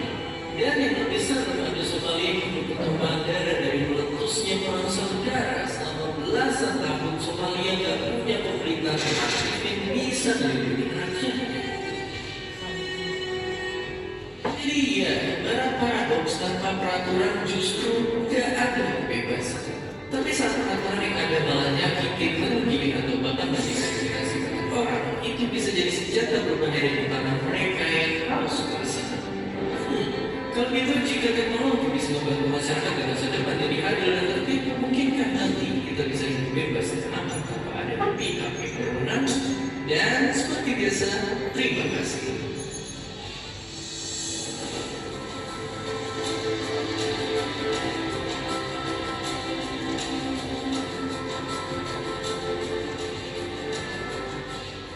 Terima kasih sudah menonton video Kok Bisa. Jangan lupa untuk komen, like, dan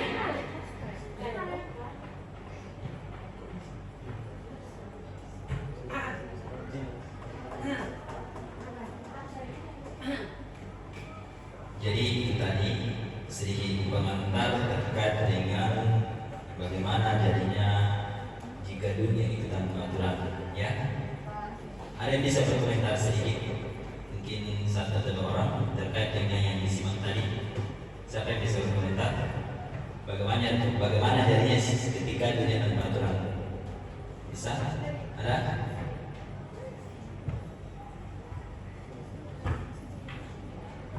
Dari laki-laki satu orang. Oke. Nunuk bisa nunuk.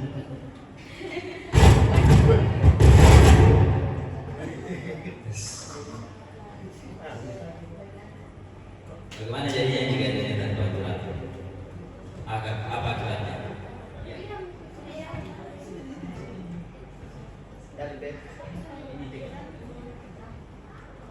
akan berantakan. Bagaimana? Apa? Bisa diperjelas? Kacau, seenaknya saja. Sebentar ya. Rowes struktur kelas.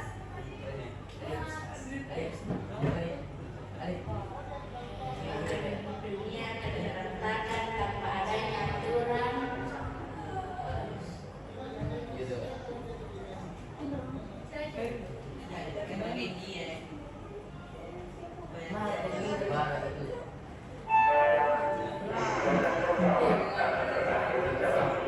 Jadi menurut temannya dunia akan berantakan jika tidak ada aturan. Betul sekali. Masih ada yang berkomentar tadi, Ibu Sri Wahyuni, Sri Rahayu. Coba maju ke depan. Apa yang tadi? Bagaimana kalau dunia tanpa aturan? Sekarang tidak bisa saja.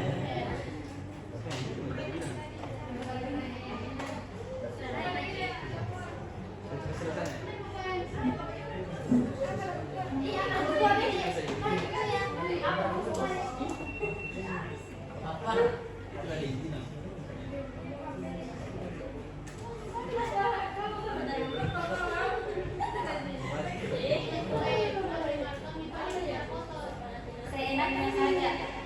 Kalau tidak ada peraturan di dunia. Kacau. Jadi berantakan menurut Sri Rahayu seenaknya saja, ya, tanpa ada aturan atau norma yang membatasi. Nah, betul sekali ya bahwa seperti itulah kalau tidak ada aturan, ya, maka tidak akan tercipta kedisiplinan dalam diri kita, ya, tanggung jawab dalam diri kita, saling pengertian dalam diri kita, saling menghormati sesama. Nah, itu yang akan terjadi. Nah, sekarang anak-anakku sekalian atau murid-murid sekalian, silahkan tulis pada kelas yang harus atau yang perlu disepakati ya. Silahkan sekarang saya akan membagikan sticky note ya. Ini ada sticky note. Satu orang satu berarti terserah selesai kalau bisa bertanya ini juga.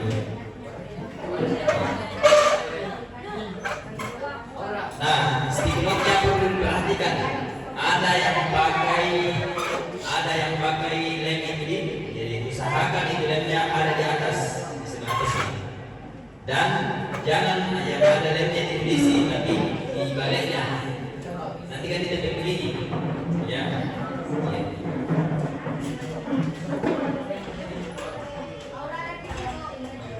Terserah mau ditulis apa di situ tentang kesepakatan kelas yang akan dibuat. Bisa ini kalau mau menggunakan spidol ada. Satu nih Pak. Satu nih. Iya, satu saya, satu orang. Kalau ada pakai warna merah, Bisa berapa?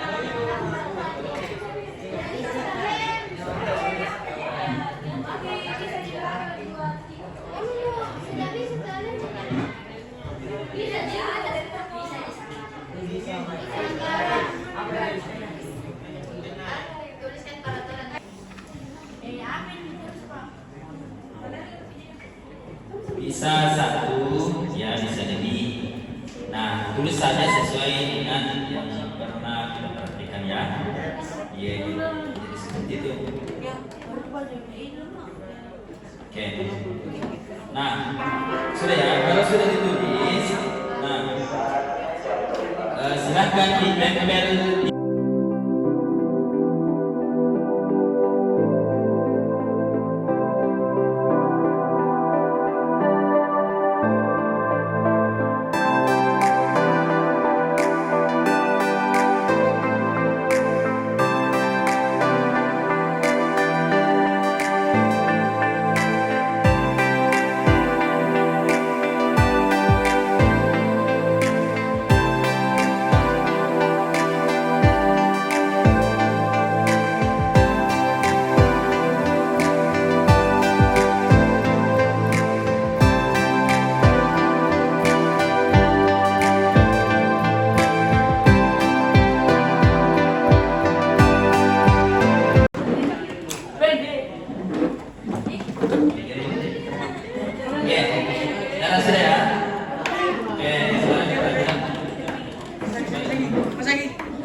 Perhatikan sekalian. Di sini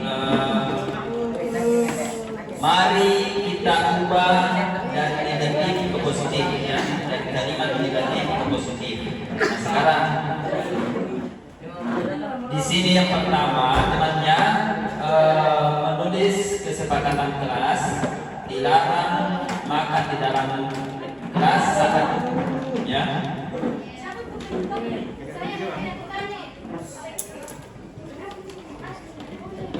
Dilarang makan di dalam kelas saat pelajaran berlangsung ya.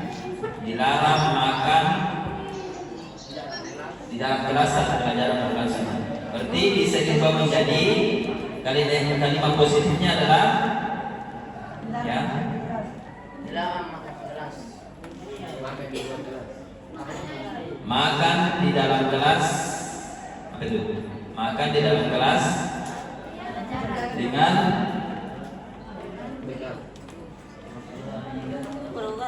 makan di dalam kelas setelah meminta izin sama guru, ya.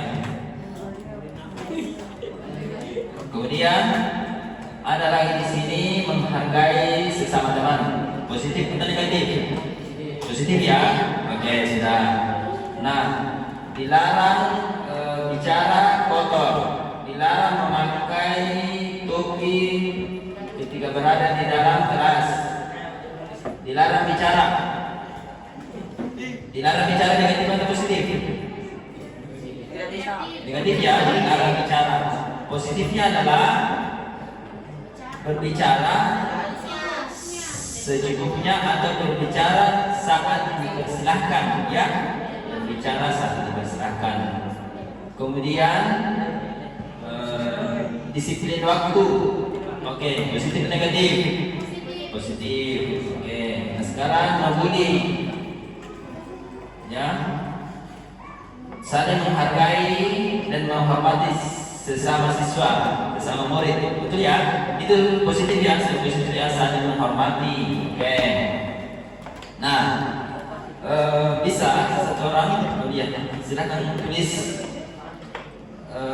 keyakinan kelasnya, ya.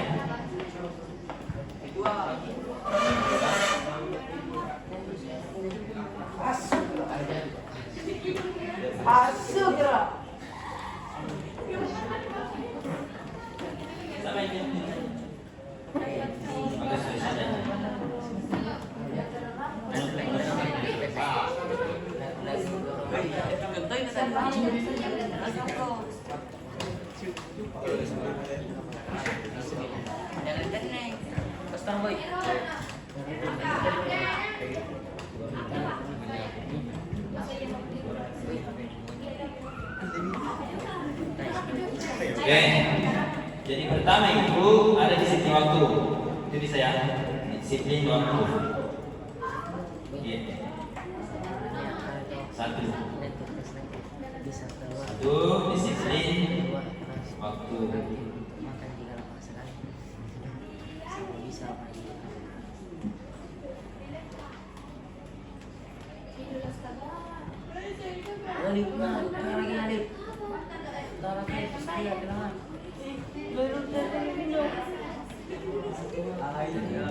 Oke, ada di sini saling menghargai dan menghormati. Saling menghargai dan menghormati. Saling menghargai dan menghormati. Kemudian dilarang keluar kelas pada saat pembelajaran kecuali minta izin, ya. Ya. Dilarang keluar kelas saat pembelajaran kecuali minta izin. Berarti meminta izin ketika ingin keluar kelas. Oke. Oke, sama ini ya, tidak bisa keluar kalau tidak minta izin. Jika terlambat masuk kelas, hukuman cuma push up, ya. Berarti ini negatifnya, ya. Menjaga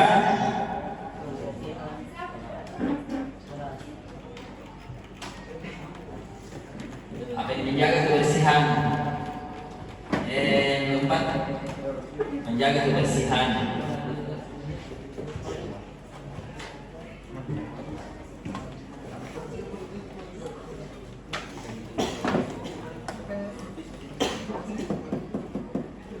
Oke. Nah, di sini juga tidak terlambat masuk kelas, tapi dia masuk pada di sini waktu. Tidak ya, saling menghargai sudah ada, ya.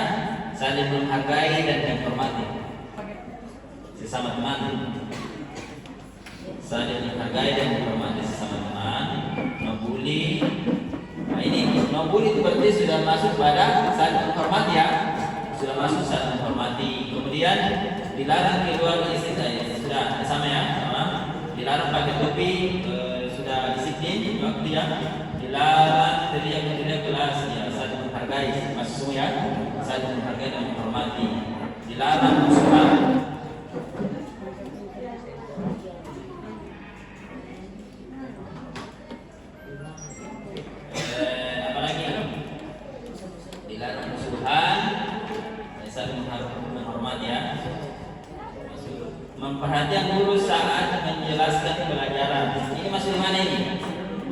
perhatikan guru saat menjelaskan.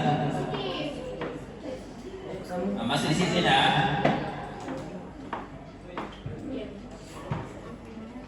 Sopan pada guru, dilarang buang sampah. Berarti sopan berarti menghormati, ya, menghormati. Kemudian mendengarkan ya, sama menghormati. Dilarang seenaknya, jangan merobek-robek struktur kelas, mencoret-coret di dinding, dilarang. Berarti masuk pada disiplin. Bisa juga tanggung jawab ya. Tanggung jawab, tulis ini tanggung jawab.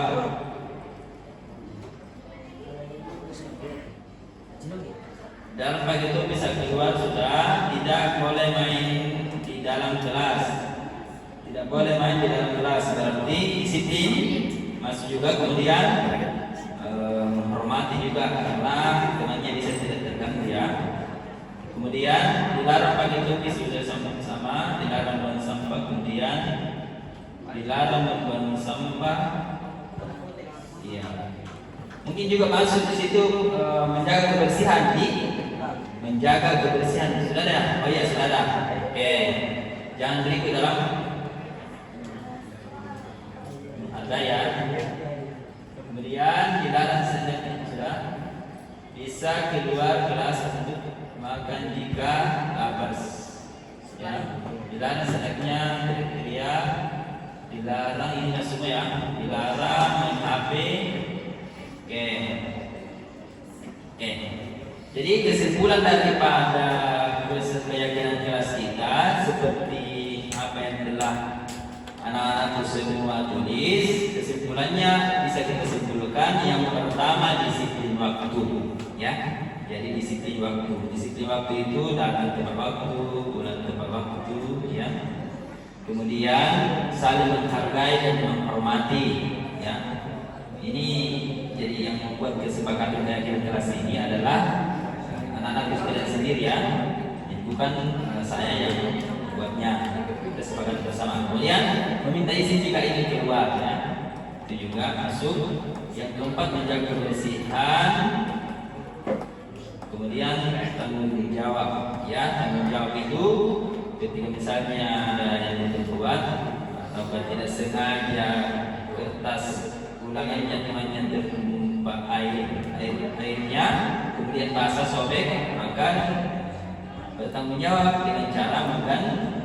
Ya. Kemudian saya rasa ini sudah cukup ya, sudah cukup.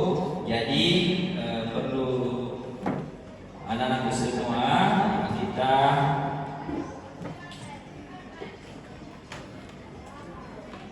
jadi ini sudah kita tinjau kembali ya, daftar curah pendapat yang sudah dicatat sederhana sesuai dengan nilai-nilai kebajikan. Ini sudah searah dengan nilai-nilai kebajikan yang ada tadi ya. Ini nilai-nilai tadi kebajikan ya. Sudah ada peduli ya, integritas, rasa hormat, tanggung jawab. Sudah ini ya, toleransi. Kemudian mari kita sepakati keyakinan kelas kita. Jadi bentuk kesepakatannya itu masing-masing saya minta kepada anak-anak sekalian untuk bisa bertanda tangan di bawah ini, ya. Bertanda tangan di bawahnya keyakinan kelas yang telah disepakati sebagai bentuk keikutsertaannya anak-anak sekalian untuk pembentukan keyakinan kelas atau kesepakatan kelas. Silakan, nama kita lihat. Tanda tangan di bawahnya ini. Tulis nama dan dulu, bisa juga pakai spidol. Ini mana satu spidolnya tadi? Iya. Ini.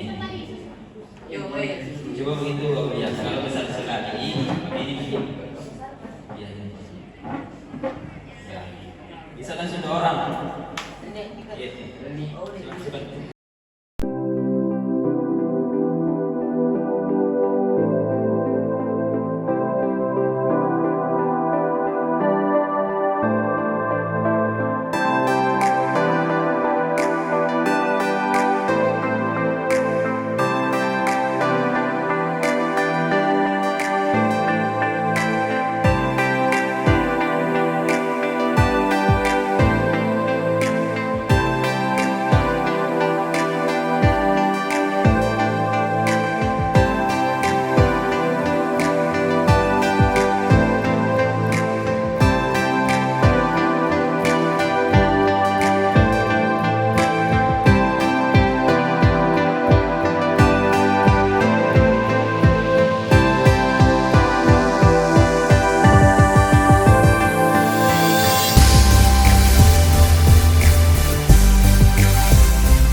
wow.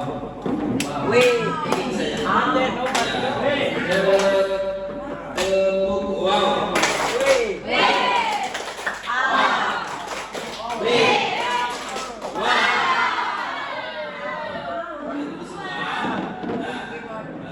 Terima kasih banyak atas nama Gus Dur atas perhatiannya dan semoga yakin membuat nanti yang jelas yang semoga harapan kita ya jadi harapan saya itu jadi semoga tempatnya menjadi harapan saya itu harapan saya itu adalah setelah dengan pembuatan keyakinan keras ini Awas iPod. jadi semoga keyakinan kelas ini bisa dilaksanakan dengan penuh tanggung jawab, perhatikan dengan baik, karena yang akan membuat keyakinan kelas, kesepakatan kelas adalah kita semua setelah menyepakati dan dibubuhi tanda tangan, ya, dibubuhi tanda tangan. Oke. Mungkin hanya itu yang dapat saya sampaikan. Kemudian kami memaafkan sedikit ucapan. Assalamualaikum warahmatullahi wabarakatuh. Waalaikumsalam warahmatullahi wabarakatuh.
Assalamualaikum Pak. Waalaikumsalam warahmatullahi wabarakatuh. Masukin aura. Iya Pak.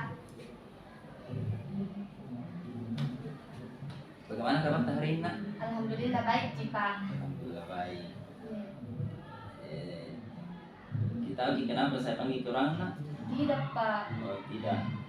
Menurut informasi yang beberapa laporan dari Bu Rita, sering katanya terlambat masuk belajar, Nak, jam pertama.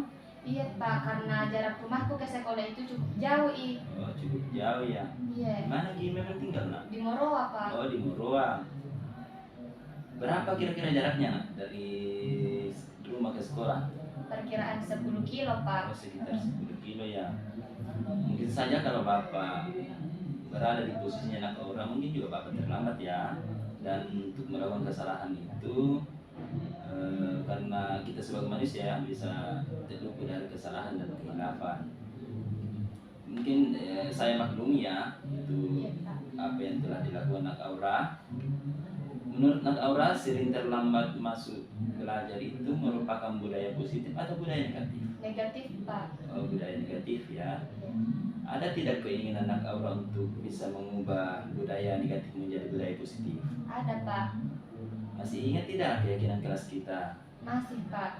Menurut Aura, keyakinan kelas yang mana yang sudah dilanggar? Terlambat masuk kelas Pak.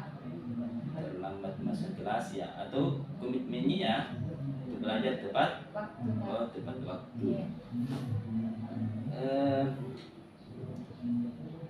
Kira-kira seperti apa solusinya Nak Aura untuk supaya tidak terlambat masuk belajar dan melanggar keyakinan kelasnya? Menyetel alarm Pak. Oh, tidak lupa menyetel alarm ya dari awal. Oke. Ada solusi lain yang tidak yang bisa disampaikan? Bakal aku suruh juga orang tua aku Pak kasih bangunkan lebih awal. Oh, meminta orang tua untuk membangunkan lebih awal ya, Iya Pak. supaya tidak terlambat bangun lagi. Iya. Kira-kira jika misalnya tetap terlambat ke sekolah, tapi sudah berusaha, solusinya seperti apa kira-kira nak? Bakal kuhubungi temanku Pak atau guru yang akan masuk. Menghubungi teman tak Iya. melalui apa nak? Melalui chat Pak. Oh, chat. Telepon. Grup ya? Iya. Oh, iya. Kapan bisa dimulai diterapkan nak? Mulai besok Pak. Besok, Iya. insyaallah besok ya. Iya. Jadi semoga anak Aura bisa berkomitmen dan tidak akan terlambat lagi ke sekolah. Dan Bapak harapkan sebagai wali kelas tetap perhatian kehadiran dan ayah dan bisa cepat bangun, dan jika tetap terlambat itu cepat dihubungi gurunya ayah dan temannya di grup ayah. Iya Pak. Mungkin nak dari saya silahkan kembali ke kelasnya. Iya Pak. Terima kasih Pak. Iya. Bismillahirrahmanirrahim. Assalamualaikum warahmatullahi wabarakatuh. Perkenalkan, nama saya Aura, murid dari SMK Negeri 1 Bantaeng. Saya merasa senang karena wali saya tidak marah dan menghukum saya dengan kesalahan yang saya lakukan, yaitu sering datang terlambat ke sekolah. Saya bersyukur karena diajarkan untuk memperbaiki kesalahan yang telah saya lakukan. Terima kasih banyak Pak Syahrul telah membimbing saya dan memberikan saya semangat. Wassalamualaikum warahmatullahi wabarakatuh.